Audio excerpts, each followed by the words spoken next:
I'm attempting to watch 1,000 games of football before the end of the 2026 FIFA World Cup, and I'm going to be ranking every single one to find out which game is the greatest of the season. The international break is done, and that means we're back to league action with the MLS as New York City hosts Atlanta United. Going into this game, New York City were sitting on the outer edges of the MLS promotion playoffs for the Eastern Conference and would need a massive win against Atlanta today to really make their mark. Atlanta, a team that have been struggling this season, but have made some really good signings recently, including the return of Miguel Almiron, and would be hoping to get one past New York today.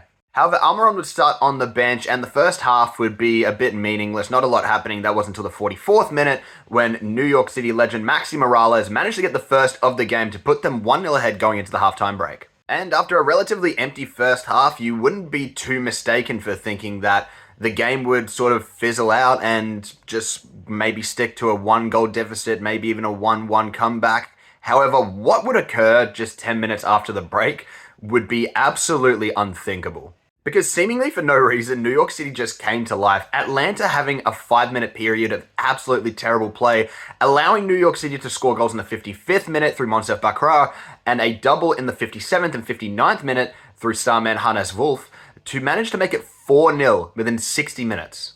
They would see the game out there as 4-0 winners and now move up the rankings of the Eastern Conference, with Atlanta United now sitting in 13th, well out of the promotion spots.